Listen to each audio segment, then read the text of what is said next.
నమస్కారం. ఈరోజు first video different ఫార్మాట్లో ఒకటి ఇద్దాం అనుకున్నాను. అదేంటని చూస్తే ఎప్స్టైన్ ఫైల్స్. ఈ ఎప్స్టైన్ ఫైల్స్ సంబంధించి ఒక మనిషి కనిపించట్లా.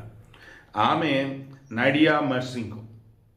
ఎవరు ఈమె? స్లోవేకియా నుంచి చిన్నప్పుడే ఈమెని ఈ ఎప్స్టైన్ బాడీ తెచ్చుకొచ్చాడు. వాడి దీవిలోనే ఉంచి ఈమెను చదివించాడు, పైలట్ ట్రైనింగ్ ఇప్పించాడు. ఆ తర్వాత పైలట్గా బ్రహ్మాండంగా మనకున్న సమాచారం మేరకు 260 ట్రిప్పులు అని అంటున్నారు. బట్ అన్ని కాదని కూడా తెలుస్తూ ఉంది. బట్ ఎనీవే, ఈ ఎప్స్టైన్ ద్వీపానికి ఎంతమంది అయితే వివిఐపీలు టాప్ మోస్ట్ వాళ్ళు వచ్చున్నారో వాళ్ళు ఎవరు, ఏంటి, ఎప్పుడు, ఏంటి మొత్తం మీ దగ్గర ఉంది.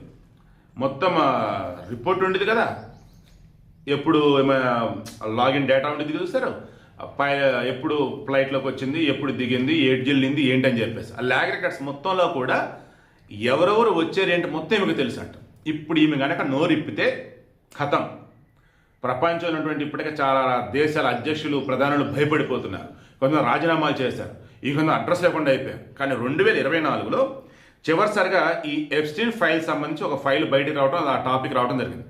ఆ తర్వాత ఈమె కనపడలా. ఈమెను చంపేశారా, దాచేశారా తెలియట్లా. ఈమె వచ్చేసి అసలు 2018లో యుఎస్ వీసాకు సంబంధించి, అమెరికా వీసాకు సంబంధించి అక్కడ ఈమె కొన్ని ఇబ్బందులు ఎదురయ్యాయి.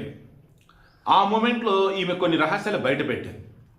ఆమె బయట పెట్టిన దాన్ని బేస్ చేసుకొని ఆ రోజు ఉన్నటువంటి ఈ గిష్లెవెన్ అండ్ మ్యాక్స్వెల్ వాళ్ళు విచారణ స్టార్ట్ చేశారు. ఇక అప్పుడు ఎప్స్టైన్ ఫైల్స్ భాగవతం అంతా బయటకు వచ్చింది. 2022లో ఈ ఎప్స్టైన్ సంబంధించి మొత్తం దర్యాప్తు చేస్తున్న అధికారులు ఏం చేశారంటే, ఈమె నిందితురాలు కాదు, మానవ అక్రమ రవాణా బాధితురాలు అన్నారు. అంటే చిన్నపిల్లగా ఉన్నప్పుడే అక్రమ రవాణా ద్వారా ఈమెను పట్టుకొచ్చి అక్కడ వేసేశారు. ఇక ఆ తర్వాత ఎప్స్టైన్ మరి ఈమెను ఏం చేశాడు ఏంటనేది క్లారిటీ రావాల్సి ఉంది. బట్ ఈమె బ్రహ్మాండంగా పైలట్గా మారింది. ఎలా? ఈమెను వచ్చేసి ఏకంగా గల్ఫ్ స్ట్రీమ్ గాల్ అని కూడా పిలిచేవారు.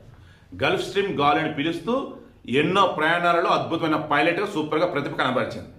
ఆ తర్వాత ఎవీ లూప్ అనే సంస్థ కలిసి బిజినెస్ కూడా స్టార్ట్ చేసింది. బట్ ఎప్పుడైతే 2018లో ఈ యుఎస్ వీసా సంబంధించి ప్రాబ్లమ్స్ వచ్చాయో అసలు ఆమె ఎవరు, ఎక్కడి నుంచి వచ్చింది, ఏంటి మొత్తం అడుగుతున్నప్పుడు నెమ్మదిగా ఈ ఎప్స్టైన్ ఫైల్స్ భాగవతం అక్కడ మొదలైంది. ఇక ఆ తర్వాత వాడికి సంబంధించి కీలకమైన సమాచారం అధికారులు గ్యాదర్ చేశారు. ఇక ఆ తర్వాత వాడిని అరెస్ట్ చేయడం, లోపలేయటం, జైల్లో వాడిని చంపేయడం, ఇవన్నీ జరుగున్నాయి. ఇప్పుడు ఈమె ఎక్కడుందో ఎవరికి తెలియదు. ఓకేనా? ఈ నాడియా మార్సింకో ఈమె నోరు తెరిస్తే, ఈమె దగ్గర ఉన్న డేటా రికార్డుల మొత్తం కనుక బయట పెడితే అప్పుడు ట్రంపా ఇంకెవరన్నా మొత్తం బయటకు వస్తాయి. మతాధికారులేంటి, ప్రెసిడెంట్లేంటి, ప్రధానులేంటి, బిలినియర్స్ ఏంటి, మొత్తం డేటా ఇప్పుడు ఈమె దగ్గర. ఎందుకంటే ఒక ఫ్లైట్లోకి, ప్రైవేట్ ఫ్లైట్ దానిలోకి ఎవరైనా అఫీషియల్స్ వస్తారంటే ఫస్ట్ పరిచయిస్తున్నది పైలటే.